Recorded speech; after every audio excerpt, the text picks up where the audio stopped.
Eu acho que você falou assim, é um tema que eu tenho pensado sobre isso há um tempo. Eu já vou começando a apresentação assim, que daí eu já faço uma introdução sobre o assunto. Só me apresentando rapidinho, eu sou o André. Vocês podem me encontrar no Twitter, no GitHub, por @André Sacapa. Eu trabalho na Vital, que é uma empresa que busca democratizar o acesso a cuidados de saúde mental por meio de tecnologia. Então, com essa estrutura da apresentação, eu para falar sobre ansiedade e saúde mental na nossa indústria, assim, eu separei em 3 partes. Então, a primeira parte vai falar sobre, se chama vai falar sobre questões individuais, padrões de pensamentos, coisas assim. A segunda parte é sobre o time, conecta assim com metodologias e boas práticas, assim, que a gente conhece. E a terceira é a empresa, que aí envolve mais questões culturais. E beleza, assim, por que eu comecei a me interessar sobre o tema? Eu tinha feito uma palestra, até, não sei se alguém assistiu na CodeCon ano passado. Essa apresentação é meio que a mesma palestra, só que reformulada, assim, entre outras. E, como eu já falei outras vezes, o primeiro momento, assim, que me chamou a atenção, assim, sobre esse tema foi uma apresentação que eu vi na RubyConf em 2019.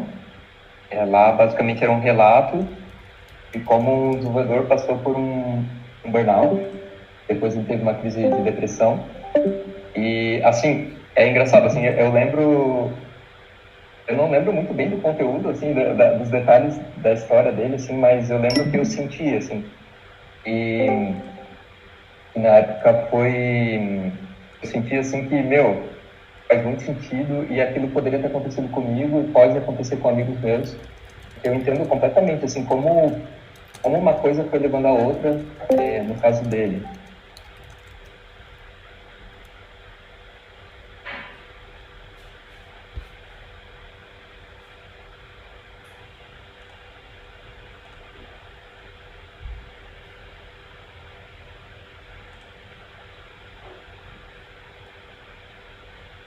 Fala muito isso, assim, né? Ele feitou esse mês ainda.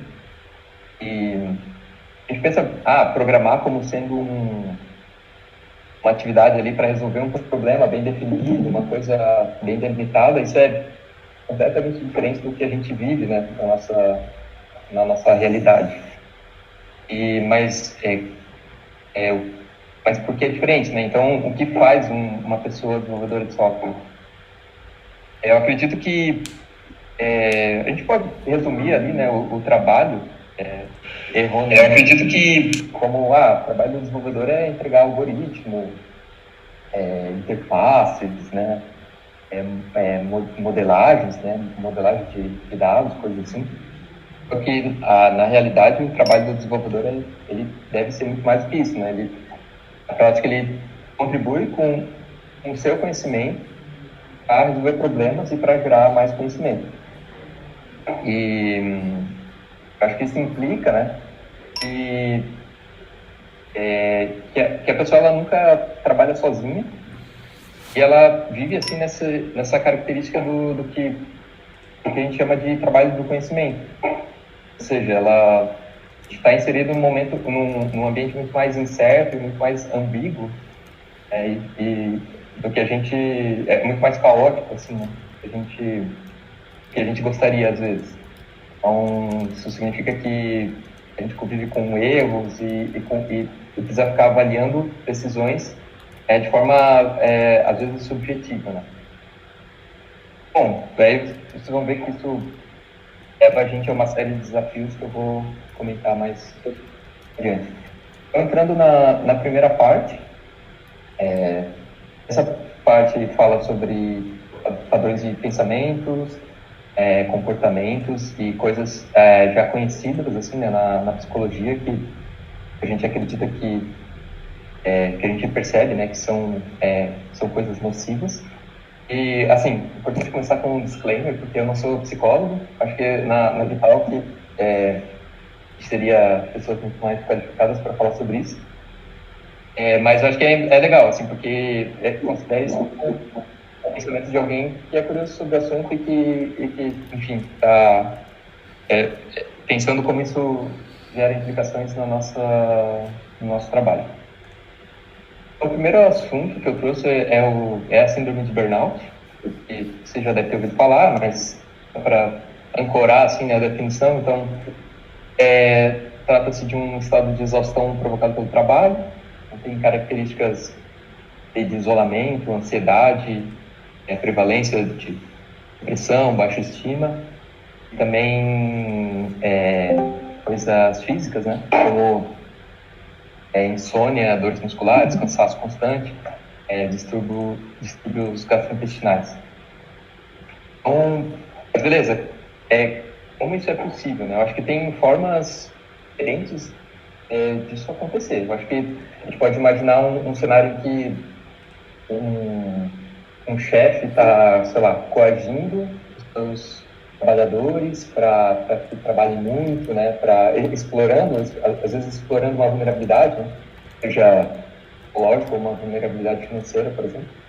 Então, só que nessa apresentação, nessa parte, eu vou focar num tipo mais perigoso, eu diria, e mais sistemático para chegar nesse ponto, assim, né, que a gente chama de autoagressão.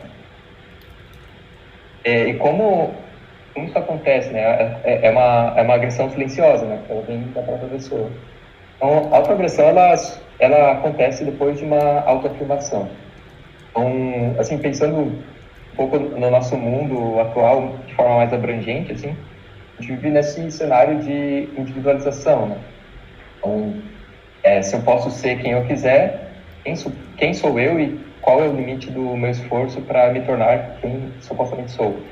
Então, é isso, assim, a gente... ninguém deve falar quem a gente é, então a gente idealiza uma versão de nós mesmos, assim. E acho que dessa idealização surge uma discrepância sobre o nosso estado atual. E a partir daí, a gente, nesse momento de autoafirmação, a autoagressão ela pode surgir. Porque a gente, dependendo de quão ambicioso, né, não há limite, né? Ninguém vai colocar limite sobre nós mesmos para trabalhar nesse sentido, resolver esse problema, digamos.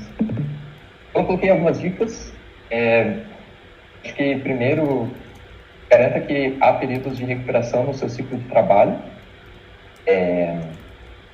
Procure... Acho que quando a gente está buscando autoafirmação, assim, acho que também não tem nada de errado nisso, né? A gente sei lá, é muito fácil a gente organizar nossa vida, nossa rotina, como se fosse uma máquina. Então, nas máquinas ali, aí não é essa restrição de energia, só que a gente, como seres humanos, não funcionamos assim. Então, procure gerenciar a energia ao invés do tempo para garantir que as coisas... Você tem tempo para fazer as coisas mais importantes. Esse é o primeiro ponto. Faça a sua higiene mental. Isso representa coisas diferentes para cada um. A ideia aqui, né, é que, por exemplo, assim como a gente escova os dentes para evitar um problema, né, para não ter cárie, a gente deve, né, cuidar da nossa mente para evitar problemas maiores e não agir de forma só reativa, assim. E o terceiro ponto é pratique o essencialismo. Então, nós, assim como desenvolvedores apaixonados pela profissão, é muito comum, né, a gente se engajar em muitas iniciativas e querer participar de muita coisa. Acho que é sempre importante refletir e avaliar o que é realmente essencial e fazer a coisa mais difícil, né, que é falar não para oportunidades, às vezes. Né? E por último, acho que dessa parte, né, uma dica, eu acho, mais provocativa, eu diria, que seja humilde. Então, quando a gente está se autoafirmando, assim, né? Putz, quero ser um desenvolvedor que entrega com muita qualidade e tal. A gente tem que reconhecer onde a gente está e começar a dar os primeiros passos, né? Antes de, não sei, às vezes, pô, quero ir para a área, quero ser um DevOps moderno, um cara que conhece muito de infraestrutura e tal. Cara, às vezes o primeiro passo é, tipo, faça a sua aplicação parar de pé em produção, a que está rodando hoje, sabe? E tudo bem, é uma questão de humildade, assim, para dar um passo de cada vez. Segundo tópico da primeira parte é sobre a síndrome do impostor, que assim se caracteriza, né, pela incapacidade do indivíduo de receber um elogio. Então, às vezes entrega um projeto, mas tem uma coisa de muito valor assim que foi entregue, mas a gente acaba às vezes focando nos pequenos erros, nos pequenos nos corner cases, nos problemas assim que não foram endereçados, né? E aí com isso leva uma autossabotagem, né? Você vê capaz às vezes de ocupar uma posição porque acha que não é competente o suficiente.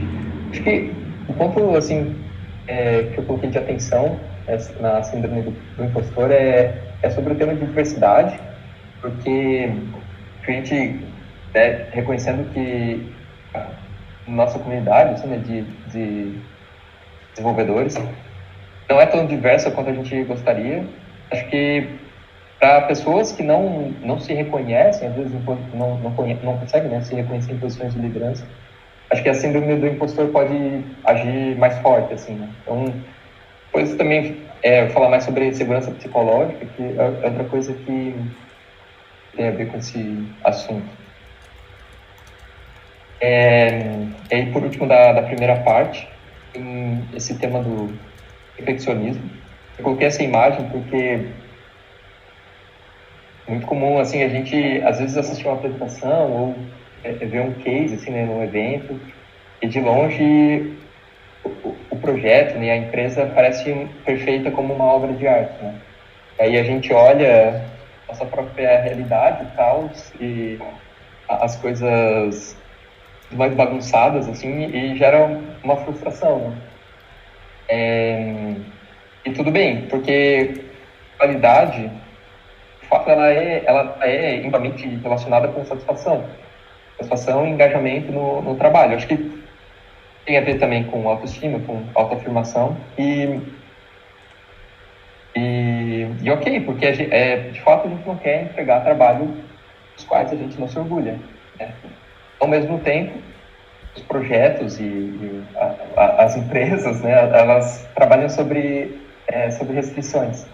Então, os recursos são limitados, o dinheiro é limitado, as pessoas, o conhecimento é limitado, né? Por que não admitir isso? E aí, o que fazer, né? A gente tem essa demanda sobre qualidade, a gente tem essas restrições. Então, acho que nesse ponto, a dica, isso aqui foi ali no livro do último da galera do Basecamp, né, o Shape Up.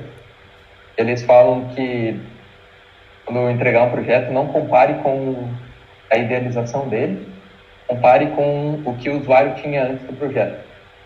Geralmente, o usuário está numa posição melhor do que antes. Se não estiver, aí realmente tem um problema. Mas geralmente ele tem um problema resolvido em alguma medida, assim, né? Talvez não na ideal, mas em alguma forma. E aí o segundo ponto, seja gentil ao avaliar o próprio trabalho das outras pessoas. Acho que quando a gente entrega ali o projeto, não está escrito no GitHub, né? Na Codebase, o contexto sobre como aquilo aconteceu, né? Às vezes tem uma pressão de algum cliente ou uma situação difícil e aí a gente precisa entregar coisas dos quais não se orgulha tanto.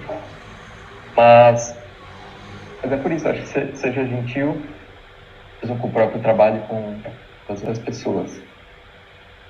E acho que a grande lição assim dessa primeira parte é o que você pensa não é realidade absoluta. é bem comum, né, a gente chegar em relações causais que não existem, assim, né? Tipo,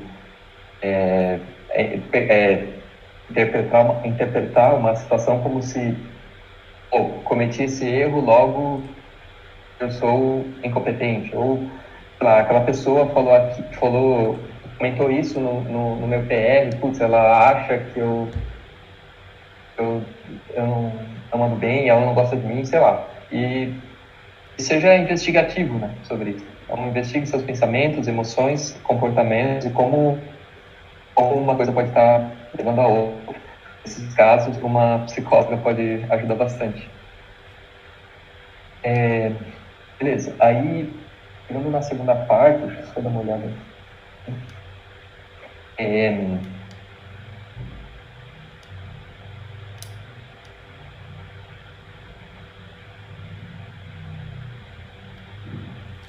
Metodologias de desenvolvimento, também fala sobre segurança psicológica e como essas coisas se conversam, né? Para começar essa parte, eu voltei um pouco no tempo, assim, né? Essa é uma imagem ali para ilustrar uma linha de produção da Ford. Então, esse modelo de pensamento influencia muito a nossa vida até hoje, né? Eu acho que influenciou muito mais, mas hoje ainda tem grande influência sobre como as empresas se organizam e do que se trata, né? Então, na linha de produção, eles pegavam o trabalho, dividiam em pequenas partes muito simples que poderiam ser distribuídas para várias pessoas e com isso ganhava-se, né? Ganha-se escala. Né? Podem produzir mais, assim. E aí, quando a gente... como esse pensamento se reflete em projetos de software? Beleza, então a gente vai dividir, né, em pequenas partes, a gente vai ter um dia ali de especificar o projeto, aí no dia 10 tem inicia ali o trabalho de design, e aí modelagem, implementação, back-end, front-end, e aí não sei o quê, o trabalho ele vai sendo jogado para frente, né? E aí a ironia ali, né, no quinto ponto, é o dia dos testes e dos pequenos ajustes, e obviamente os ajustes não vão ser pequenos, se o trabalho assim. E aí, por último, a liberação, né? E aí isso se caracteriza, assim, né? Isso leva, né, a projetos com essas características. Então, tipo, projetos de escopo fechado, investimentos são calculados de antemão, né? Então, já que o projeto é fechado, eu conseguiria, né, calcular. E caso atrasar, a gente adiciona mais pessoas e coloca mais controle, né? Mais planilhas, mais coisas para garantir que ele não atrasa mais ou ele volta, né? Ele fica em dia. Eu acho que quem tem alguma experiência com projetos assim sabe que vai dar merda com certeza, né? E aí, com isso, eu não sei o contexto dessa foto, tá? Se alguém está pensando, mas é só para representar o modelo da Toyota, o modelo enxuto, né, de produção da Toyota. E os engenheiros de software, gestores, começaram a buscar inspiração sobre modelos diferentes. E aí, nessa busca, assim, né, chegaram em um modelo mais enxuto, que prevê, né, pequenas entregas, promovendo feedback. Com os feedbacks, os requisitos eles emergem durante o desenvolvimento, ou seja, aceita-se, né, que não é possível uma etapa de especificação, né, super detalhada e tal. O escopo é alterado para atingir resultados atendendo restrições, ou seja, o escopo não é fechado, o escopo é flexível, as restrições, o tempo, o dinheiro, o conhecimento, o escopo é modelado para que seja possível dentro das restrições. Pessoas vão em direção ao trabalho e não ao contrário, e busca-se, né, fazer a coisa certa ao invés de fazer mais coisas. E beleza, o que isso tem a ver com o que a gente está com o tema da apresentação? Eu acredito que a falta de compreensão sobre gestão de projetos de software destrói relações de confiança dentro das organizações. Eu acho que esse é o pior cenário, assim, né? Quando os times já não confiam uns nos outros, as pessoas agem para se defenderem ao invés de atingir um objetivo, resolverem um problema. E aí começa a frustração, o sentimento de injustiça. Acho que aqui é o terreno fértil para relações tóxicas dentro do trabalho. E aí, indo um pouco em frente, assim, nesse assunto, falando daí, entrando mais ali no mundo do ágil, né? Eu trouxe essa citação do Kent Beck. Ele fala que o XP é a minha tentativa de reconciliar humanidade e produtividade em minha própria prática de desenvolvimento de software e compartilhar essa reconciliação. Então, assim, a ideia do XP é essa, assim, né? De que beleza, as coisas vão mudar. Como a gente coloca boas práticas nesse mundo, né? Nesse cenário? Boas práticas nesse mundo de mudança e principalmente, né? Atendendo os anseios humanos das pessoas de todo mundo, assim, né? Então, dos desenvolvedores, de quem está pagando, né? Dos clientes e dos usuários. E é legal, assim, porque o XP, quem já assistiu, assim, alguma palestra do Kent Beck relatando, né, o surgimento, ou acho que no livro também ele faz ali o relato, as coisas surgiram quando ele fez um trabalho de consultoria na Chrysler, ele encontrou uma equipe arrasada, assim, um projeto em esperança. E foi daí, tipo, daí que surgiu, né, foi desse trabalho que surgiu o XP e os valores e as coisas que ele propôs, né, na metodologia, né, do Extreme Programming. Então, os valores são esses, né, comunicação, simplicidade, feedback, coragem e respeito.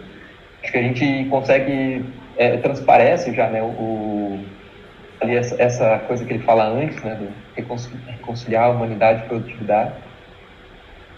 Para comentar bem rápido, assim, né, comunicação, isso se traduz em várias práticas depois, né? Então, comunicação ali, tudo os rituais de alinhamento e essa noção de que o trabalho do desenvolvedor não é isolado, né? Ele não está trabalhando sozinho. Simplicidade, porque não dá para planejar uma solução robusta, né, de antemão. O feedback, acho que as coisas, né, a questão dos testes, dos alinhamentos, a parte de integração contínua, né, todas essas coisas que ele propõe. Coragem, acho que, cara, esse é um dos meus favoritos. Eu vou falar mais na frente, assim, mas muitas vezes o desenvolvedor ele tem que dar a notícia ruim, né? Um momento de coragem e respeito, acho que pelas relações humanas. Voltando ali no ponto de Kanban, esse é outro aspecto muito importante sobre limitar o trabalho em progresso.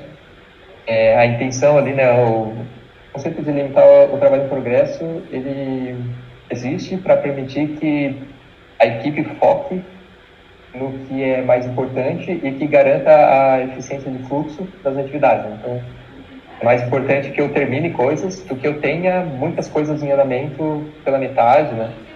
E, sei lá, na nossa vida, assim, a gente... aí fala-se muito hoje em dia, né? Hoje em dia não, né? Faz um tempo sobre essa estrutura em T, né, dos profissionais, né, dos desenvolvedores. Até pode haver uma especialização, mas a pessoa tem que ter uma certa capacidade de transitar, porque vão ter momentos em que o projeto ele vai demandar mais uma coisa do que outra, né? Então, se eu sou um front-end developer, provavelmente vai chegar um momento em que a coisa mais importante para fazer não é trabalhar no front-end, é fazer alguma outra coisa. Eu acho que esse conceito, assim, né, é importante também para tirar os impeditivos, reduzir as filas e essas coisas. Mas Até foi o Alan que trouxe esse assunto, eu fiquei bem curioso sobre o efeito Zeigarnik, se eu pronunciei certo. Que é de uma psicóloga russa. Ela escreveu, fez um trabalho, assim pulando para a conclusão, né? Que, em resumo, a gente tem uma capacidade muito maior de lembrar de detalhes de tarefas incompletas, de tarefas inacabadas, né? E aí é como se a nossa mente gerasse uma tensão até que o problema fosse, até que o problema seja resolvido. E isso é bom em alguns cenários. Então, se eu tenho uma tarefa que eu tenho que terminar em um dia, né? Que eu posso terminar em um dia, que eu tenho algumas horas para fazer, é bom. Então, significa que eu consigo, eu fico inquieto até que ela seja concluída. Só que isso é um problema se a gente tem muitos assuntos inacabados rolando ao mesmo tempo. Isso pode ser uma fonte de estresse, né, muito grande. Então, o ponto é que limitar o trabalho em andamento não é só uma questão estratégica, é uma abordagem mais humana sobre o que a gente faz. E ficando no último tópico dessa segunda parte, eu falo sobre segurança psicológica. Segurança psicológica foi um tema assim que ficou muito em evidência. Acho que 2015, mais ou menos por ali, a equipe lá de People, né, do Google, o RH do Google, eles fizeram um trabalho, assim, né, uma pesquisa. Eles buscavam responder quais são as características de um time de sucesso dentro do Google. Eles levantaram os dados, lá, qual é a formação, né? Eu preciso de um PhD para coordenar, mas aí eu preciso mais alguém com esse conhecimento, essas características, assim, né? Tipo, esse perfil. E eles tentaram buscar isso, só que o que eles descobriram foi que o que importa de verdade não é quem são as pessoas e como elas se relacionam, como elas trabalham. E a coisa mais importante foi esse ponto da segurança psicológica. O que é isso? Isso significa, né, quão confortável nós estamos dentro do time em nos colocar em posição de vulnerabilidade e assumir riscos e cometer erros e falar sobre eles. E quando a gente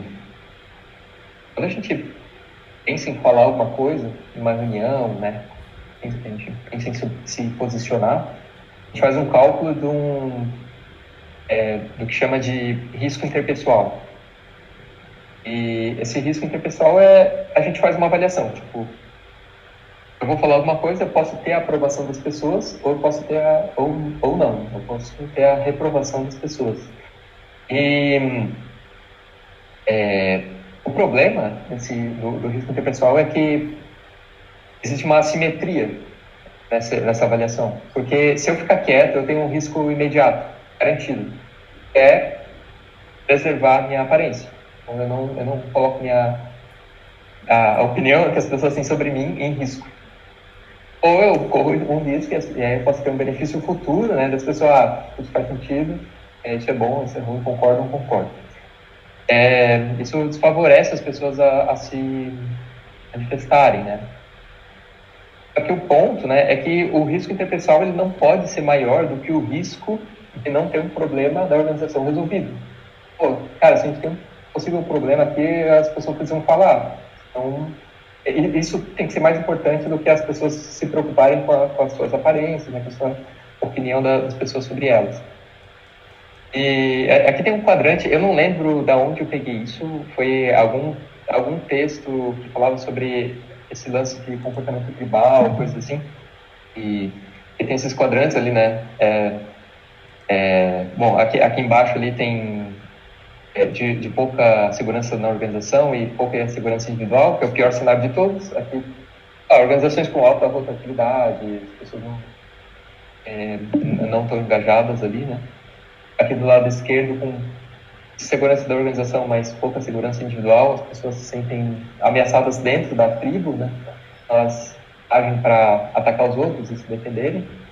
Aqui em cima é um momento de uma situação de complacência, poucos centros de urgência. E do lado direito ali, e lado em cima direito, o momento é a situação de organizações de alta performance, onde há uma insegurança externa e uma segurança interna. E isso, acho que o que é essa insegurança de fora, assim, acho que representa coisas diferentes dependendo do propósito da organização. Mas aqui é o momento em que as pessoas se juntam para resolver o que está em jogo. E beleza, o que isso tem a ver com o que a gente estava falando antes, né? Essas metodologias ágeis, as propostas assim, né, mais modernas, digamos, de gerenciar projetos, elas se baseiam várias vezes em rituais de alinhamento, né? A gente tem as reuniões, tem as coisas, porque espera-se que os feedbacks aconteçam. Um desenvolvedor que está lá na ponta, resolvendo um problema ali, talvez ele tenha que trazer alguma coisa e botar na mesa, assim, tipo, isso aqui precisa ser considerado e tal. E nada disso funciona se não há segurança psicológica. Então, falar de metodologia ágil em garantir que as pessoas falam o que pensam não faz sentido. Então, e aí tem mais esse ponto, assim, né? O ônus sobre uma notícia ruim não ter sido comunicado não pode cair apenas sobre o indivíduo. Então, eu leio um livro muito... Depois eu vou colocar o slide no final com as referências, mas é um livro chamado The Fearless Organization, e esse tema de segurança psicológica, ela assim, ficou em evidência agora, mas tem estudos, tipo, pesquisas sobre isso há, tipo, mais de 20 anos, e é incrível, assim, porque às vezes é uma decisão, dependendo do contexto, realmente de vida ou morte. Às vezes, tipo, tragédias já aconteceram por causa disso. Acidentes aéreos, coisas assim. Então, é um tema, assim, realmente muito curioso, assim.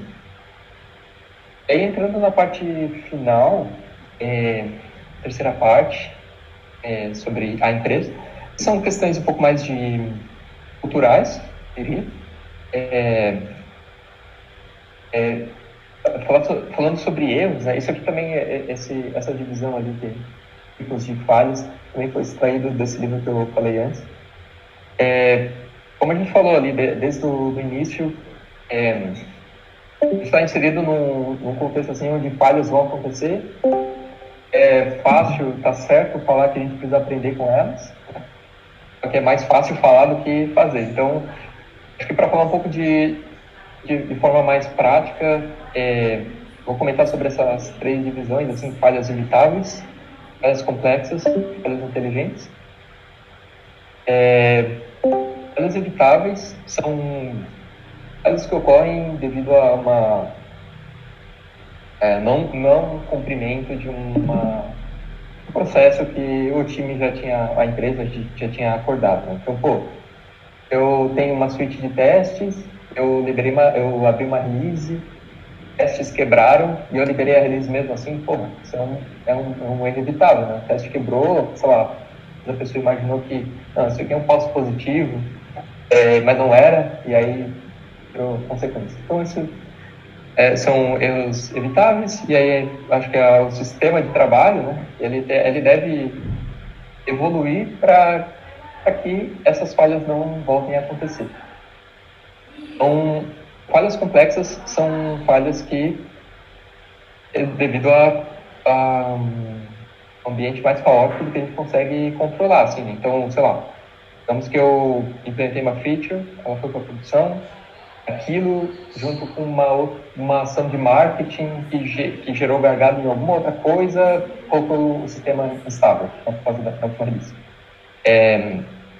Pô, isso, quando a gente olha para trás, geralmente a gente olha, pô, poderia ter previsto isso. Muitas vezes, assim, dependendo da fase da empresa, do contexto, às vezes às vezes é financeiramente inviável lidar com essas coisas, e a gente aprende com elas depois mesmo. Então, acho que, enfim, são falhas, assim, que seriam mais difíceis de prever. E essas duas anteriores, né, são falhas que a gente lamenta, né? Infelizmente aconteceram e geraram consequências, e a gente melhorou o sistema de trabalho para que elas diminuam a chance, né, de elas acontecerem. Mas, por último, a gente tem as falhas inteligentes, que são coisas que, quando reportadas, elas podem economizar dinheiro, por exemplo. Não são coisas boas, ou podem evitar uma consequência maior no futuro. E esses são os tipos de falhas que devem ser comemoradas, né? Pô, se a gente planejou uma arquitetura, 2 semanas depois a gente, cara, isso aqui vai dar merda. Então é melhor, tipo, perder parte do trabalho e mudar a estratégia e garantir que isso seja comunicado.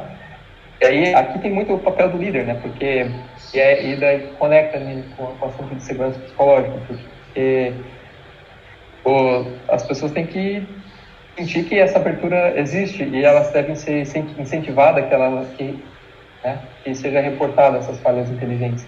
Então, a provocação é muito entender, pô, qual é o tipo de ambiente, né, que o time está inserido, né? Se as pessoas estão se sentindo aptas a falar sobre esses erros.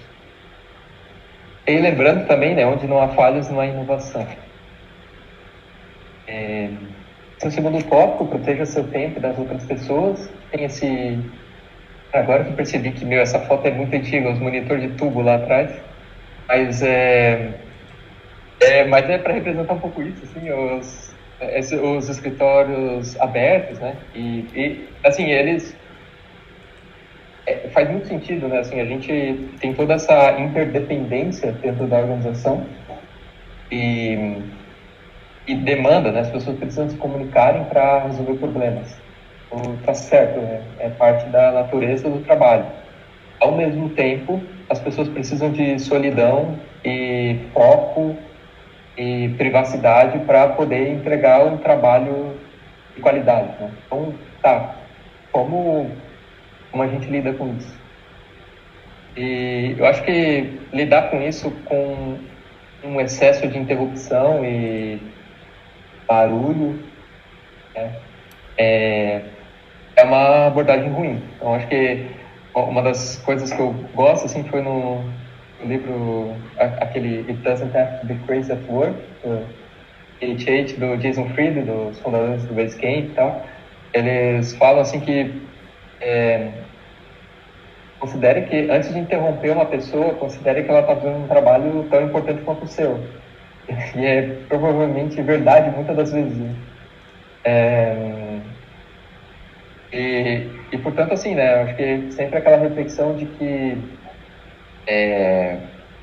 se a mensagem ela precisa ser síncrona ou pode ser assíncrona, né? Eu sempre refleti, putz, isso aqui poderia ser um e-mail, isso aqui essa ligação talvez poderia ter sido uma mensagem do Slack, ou essa mensagem poderia ter sido um e-mail, ou quem sabe, eu não sei, às vezes tem situações que de fato merecem uma ligação, uma urgência. Mas, enfim, nunca... É sempre importante questionar isso. E, por fim, assim, não precisa ser uma loucura. Acho que muitas vezes a gente está inserido nessa cultura de startup, assim, né? Não tem só a ver com a cultura de startup, assim. Eu acho que por muito tempo, por algum motivo, assim, havia essa noção de que quem trabalhava com software era muito estressado.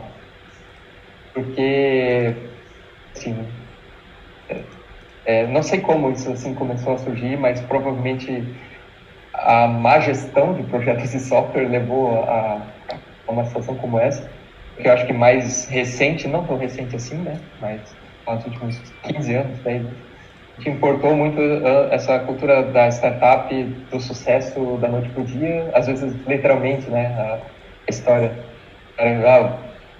Pelo menos é retratado assim nos filmes, né? O cara vai lá, vira à noite, comprando pizza, e aí ele cria uma empresa, um unicórnio, assim. E aí e a verdade é que as coisas não funcionam assim, né? Na maioria das vezes. E o mais importante é que não precisa ser assim. Pode escolher uma forma de gestão calma e é possível alcançar sucesso dessa forma. Então, a gente pode proteger nosso tempo, pode cuidar da cultura da organização, pode promover segurança psicológica, pode aprender a lidar melhor com os erros, pode gerenciar projetos de uma forma mais realista, assim, mais apropriada, dado o cenário assim, que a gente vive. A gente pode nos conhecer melhor. Então, voltando até um pouco lá quando eu comecei a pensar assim, sobre esse tema, eu ficava pensando muito sobre aquela história daquele cara que teve um burnout, como poderia ter sido diferente. E, às vezes, uma pessoa te conhecendo melhor, talvez ela poderia não ter chego naquelas consequências. Se as pessoas em volta tivessem gerenciado os projetos de uma forma mais apropriada, não teria acontecido. A cultura em que a pessoa tivesse inserida, né, fosse diferente, enfim, não teria, talvez não teria acontecido. Então, acho que a conclusão existem causas de estresse que são inevitáveis, né? Então, tá sempre precisando aprender, lidar com problemas novos e sempre esse desconforto, assim, nunca vai mudar. Por outro lado, conhecer a natureza do trabalho, do nosso trabalho, ajuda muito. E a reflexão, assim, para terminar, a gente vai passar boa parte das nossas vidas trabalhando em equipe, com problemas sem resposta pronta. E acho que compreender tudo isso ajuda que a gente trabalhe com satisfação e propósito as coisas, né, nos nossos projetos. Então, era essa a mensagem, assim, eu trouxe aqui algumas referências, livros que eu li, talvez até o curso do Software Zen, do Alisson, eu sei que o pessoal conhece bastante na Magdateia. E, bom, era isso.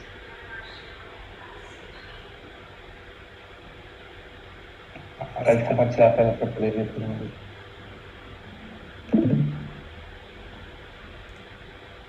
E mais pela metade ali tinha ido meu almoço, mas achei muito bom, cara. Parabéns. Sim, obrigado. Cara, até assim, eu esqueci de dar uma mensagem no final, assim, como o Alan falou, eu estou tentando organizar, assim, bastante conteúdo sobre isso. Eu adoraria ter referências, exemplos, se alguém achou que, isso aqui fez sentido para mim e quiser contar uma história, seria legal. Se quiser mandar para mim depois eu até deixo meu e-mail, e seria bem legal. Eu tenho um comentário sobre ali o negócio eu vi o título da tua talk e ali sobre algumas coisas que tu falou também no XP. Lembrei no começo da minha carreira eu trabalhei numa empresa de gestão de projetos, Joinville, o Ax, e eles eram muito experientes mesmo nessa questão de gestão e tudo mais, apesar de que com mais de metodologia, assim, uma coisa um pouco mais pesada, assim, mas enfim. Eu lembro que na época o nosso manager falou assim que era importante a gente ter as sprints e mostrar algumas coisas, e mostrar o progresso e tudo mais. A gente fazia aquele lance, tipo assim, de se alguma coisa está levando muito tempo, a gente quebrar e entregar um pedacinho, para a gente ver o progresso e gerenciar a ansiedade das pessoas que estão acompanhando o projeto. Assim. E eu achei muito interessante, nunca saiu da minha cabeça essa questão de gerenciar a ansiedade, né? Não, às vezes nem gerenciar o projeto, a ansiedade em si. André, eu meti daqui, eu não sou uma pessoa desenvolvedora de software, mas tudo que tu falou pode ser aplicado para design e comunicação também. E eu venho estudando um pouco disso que tu tá falando e me identifiquei bastante, mas eu queria reforçar aqui do tipo, tudo o que tu falou que é para ser feito são as atitudes, né? Mas tem que trabalhar internamente também com a psicóloga, provavelmente, porque é igual passar argamassa numa parede com infiltração. Se tu ficar só fazendo, por exemplo, não vou me comparar, mas da onde que vem essa comparação? Isso é trabalhado internamente. E vai ter que ir lá, cavar, investigar, provavelmente, essa comparação, essa síndrome do impostor é diferente para cada um de nós. Mas, assim, pode falar com a minha psicóloga, tudo o que tu escreveu ali é realmente o checklist do que tem que ser feito. E depois eu vou te mandar umas coisas também. Bom, eu falar que é sobre design, mas não é sobre design, é sobre trabalho, no final das contas, né? Legal. Eu concordo, acho que tem muita coisa. Até na primeira parte é muito difícil, assim, né, tu explorar, assim. Só que com certeza tem muito disso, muito das próprias crenças, né? E aí trabalhar isso, assim. Acho que é aquele ponto ali que é curioso sobre isso, assim. Às vezes, tô me sentindo ansioso. Por que eu tô me sentindo ansioso? Eu acho que é por causa disso. Daí, por causa disso, me levou a me comportar assim. Aí, me comportando assim, me levou a não sei o quê. Então, é verdade. Mas até na parte de se impor dentro da organização que tu tá, de se expor em trabalhos de equipe, tudo isso volta nas tuas crenças como pessoa, né?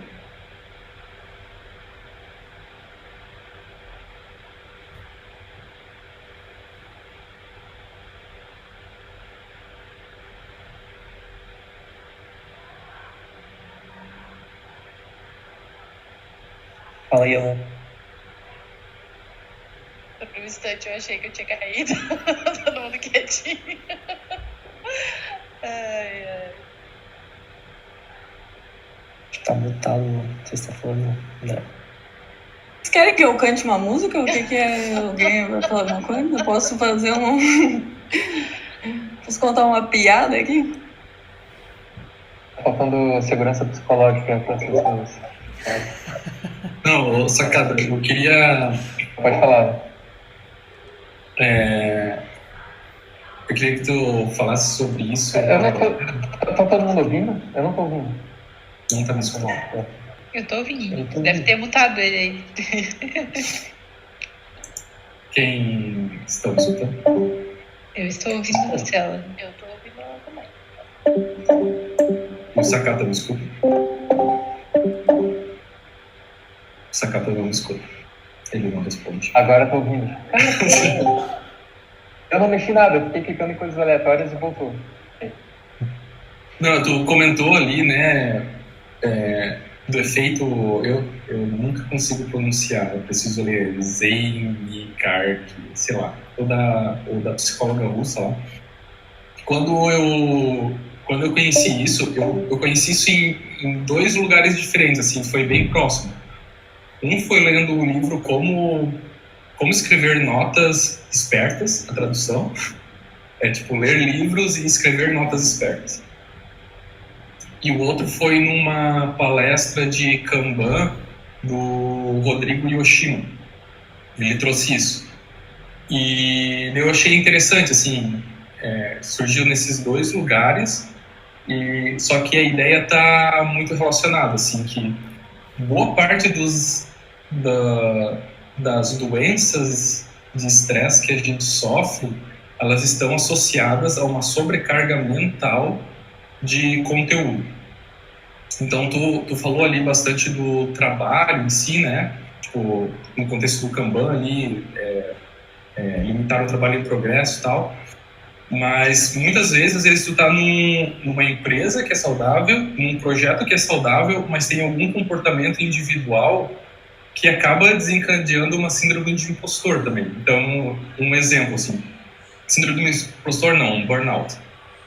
Um exemplo, a gente está ali desenvolvendo o projeto, entregando num bom ritmo, só que eu abro o Twitter, o Instagram a cada 10 minutos e eu não consigo terminar de ler o feed. E eu vejo coisas ali muito interessantes sobre as quais eu gostaria de saber mais, e daí isso fica na minha cabeça. Ou então, o nosso trabalho ele é muito de aprendizado constante, né? Eu abro 10 blog posts, eu termino de ler leio um pela metade e os outros ficam pendentes.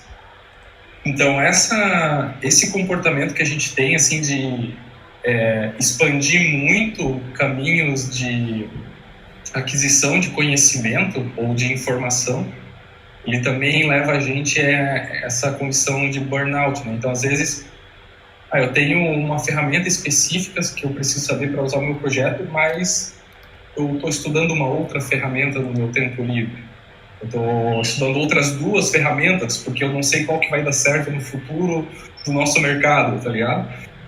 Então tem essas coisas que a gente faz, e é muito comum da gente, desenvolvedor, por causa do ritmo que o nosso mercado tem, a gente fazer isso, e a gente mesmo se coloca, né, numa situação difícil. Assim. Eu achei muito legal que tu trouxe aquele lance ali do autocuidado, assim, porque é algo que a gente negligencia muito, assim, né? A gente tem esses comportamentos que levam a gente para ansiedade, burnout, e às vezes a nossa vida ao nosso redor ela tá boa, mas a gente insiste em se colocar numa posição difícil, assim, né?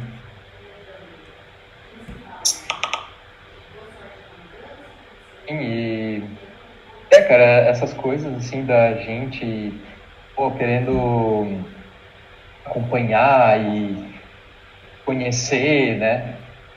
Também tem aquela coisa, eu acho muito, quando eu li, isso aí foi naquele livro da Sociedade do Cansaço, não sei se alguém já leu, eu achei muito provocativo para mim, assim, né? Quando eu comecei a me autoavaliar, assim, às vezes é muito uma questão de autoafirmação, sabe?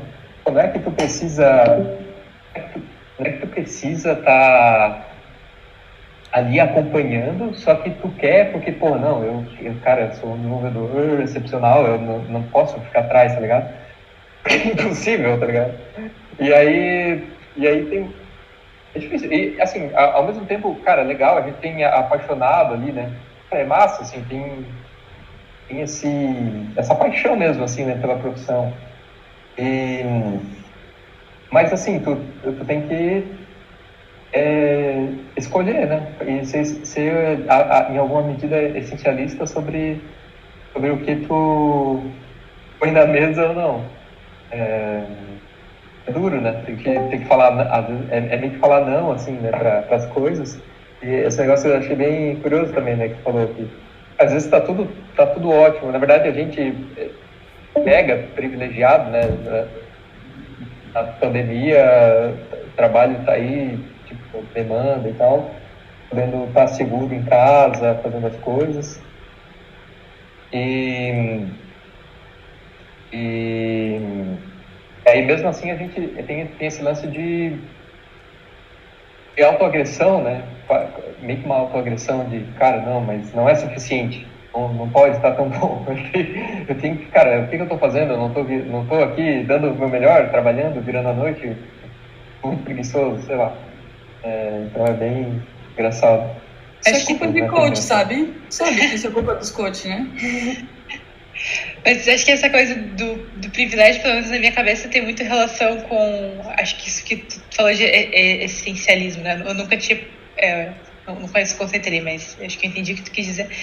Mas, tipo assim, eu sou muito da pessoa, sabe quando você vai no hotel e daí tem café da manhã de hotel e daí tu tem que aproveitar pra comer muito porque é uma oportunidade incrível que você não vai ter outro jeito, você tem que encher o prato e comer e não aguentar mais.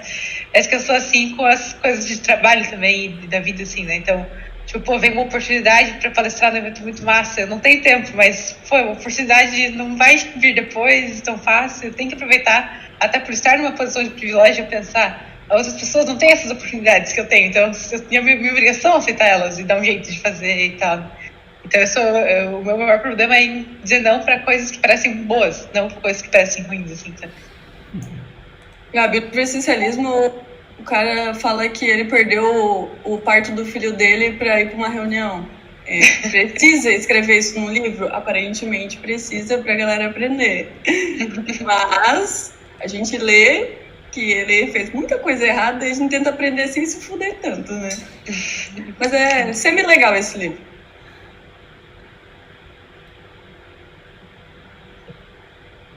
Tu pode se colocar numa posição de estresse, mas desde que você tenha consciência, né? Acho que acho que essa é a mensagem, assim. Não se deixar levar pelas coisas, né?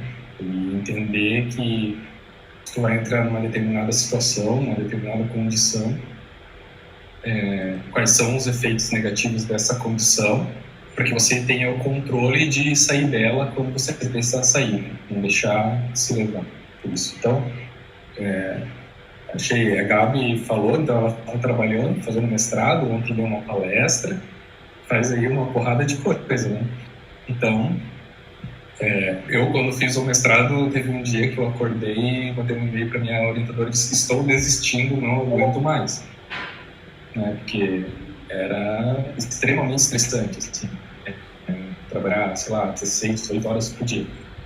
Então, acho que a grande sacada tem vezes que a gente vai querer fazer mesmo, porque a gente está muito empolgado com as coisas, mas a gente não aguenta muito, né? A gente não é uma máquina. Então, a gente ter consciência, assim, de que por um momento eu vou ter um grande esforço, mas eu preciso de um momento de recuperação também. E a gente ter isso planejado. Tá? E sobre fazer escolhas, né, é muito difícil, assim, tem muita coisa legal acontecendo, né? Quando a gente senta na Magrateia para decidir as coisas que a gente vai fazer, por exemplo, um contrato que a gente vai pegar. Pô, chega um monte, assim, a gente não consegue fazer tudo. A gente não pega o primeiro que chega. Que a gente tem como regra, assim, dentre as boas oportunidades que a gente tem, qual é a ótima, né? Qual é aquela coisa legal, assim. Então tem um monte de coisa legal acontecendo no mundo, um monte de coisa não legal também. Mas tem um monte de coisa legal na tecnologia rolando, assim, mas, pô, o que é a coisa mais legal ali que eu tô interessado? Acho que essa é uma boa regra, assim, pra gente evitar se matar, tentando saber tudo. Foco, né? E acho que assim, tipo assim, ter um... Se limitar, às vezes, assim, é importante também, né? Tipo, definir assim, tipo, eu curto isso aqui, eu vou me limitar mais a isso aqui, eu não vou saber tudo, né? Tipo, eu, por exemplo, gosto mais de desenvolvimento, tipo, eu tô focando mais nisso, assim, tipo, não vou querer explorar muitas outras coisas, full stack, porque eu sei que é muita coisa e pra minha saúde mental é importante focar mais nessa parte, assim, especializar, porque tem um valor também na especialização, né? De usar a técnica tipo de UX lá do Double Diamond, que tu pode ampliar os teus conhecimentos, ver tudo que tem disponível e se concentrar em algum deles, né? E esperar o teu ciclo voltar, para ter esse momento de recuperação, para daí ampliar de novo. Só que tem que ter muito autoconhecimento para entender qual que é o teu próprio ciclo. Eu não conhecia essa prática. E a gente falou sobre síndrome do impostor, né? Eu acho que a especialização é um dos maiores artifícios para tu lidar com a síndrome do impostor, sabe? Porque quando tu sabe muito sobre um assunto, a maioria das pessoas vai saber também muito sobre outros assuntos, né? Daí você sabe muito sobre algum, outra pessoa sabe muito sobre outro, e daí faz mais sentido ali, né? E tu para de se colocar numa posição menor ali, porque pelo menos de alguma coisinha ali, de alguma especialidade bem específica, tu sabe, né? Porque muitas vezes, tipo, não... Tá certo que a gente tem que trabalhar essa questão de... Se tu tá estudando muito, se tu manja muito do assunto e mesmo assim tu acha que tu não manja e tem algum problema. Mas muitas vezes realmente tem pouco conhecimento sobre aquele assunto e aprender mais vai ajudar a criar essa segurança, né? Então, às vezes, o esquema é tu focar mais, se limitar um pouco, focar, ser especialista naquele assunto e para criar uma segurança também, né? Como tu falou, Gabi.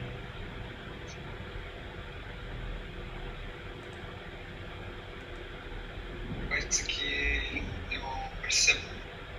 Você tava com o microfone para cima. Uma coisa que eu percebo é que às vezes essa segurança é de não saber explicar algo, né? Às vezes tu sabe aquilo, tu entende, mas tu não sabe explicar, né? Às vezes tu consegue resolver essa insegurança indo atrás da fundamentação de determinado assunto, né? Indo atrás do entendimento mais profundo daquilo, né? Entendendo os porquês, né? Acho que isso ajuda bastante nesse ponto de especialização, né? A pessoa... Uma coisa assim que às vezes eu vejo é que muita dessa fundamentação tu vai encontrar sempre em livros, em coisas assim que alguém deixou isso bem explicado, vamos dizer, né?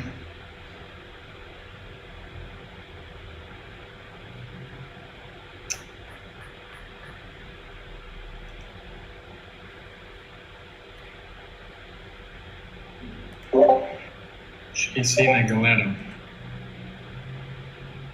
Pô, tinha uma galera de fora da Magratec aqui sobre o Suelen e o Léo Metzger. Querem se apresentar aí? Amigo, tá? E aí, pessoal, eu sou de Joinville, cara. Eu conheço a Magratea mais de meetup e tal. E daí eu tava no Discord do Maker e preciso participar aí. Ah, legal. Mas eu sou dev front-end. Ah, legal. Eu queria ser misteriosa. Vocês que descobriram quem eu sou, adeus. Não, eu tô na comunidade do Shift e a gente tá com uma parceria com os makers na questão de NFT. Foi gravado um podcast lá no Shift semana passada. E sobre o título me interessou bastante, pois, como eu já falei, né, eu também fiz o curso do Alisson, porque eu pego todas as questões de software e transmito para a parte de design, que, tipo, no final das contas, a estrutura é a mesma, sabe?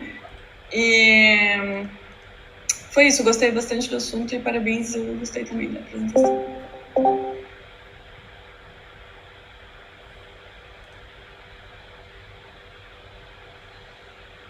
Fechou, galera? Só eu almocei assistindo a palestra. Não, eu também. Por isso que eu Eu tava almocei focando também. Desliga a câmera, né? Pra não ficar nisso. feio. Depois. Eu tenho fome.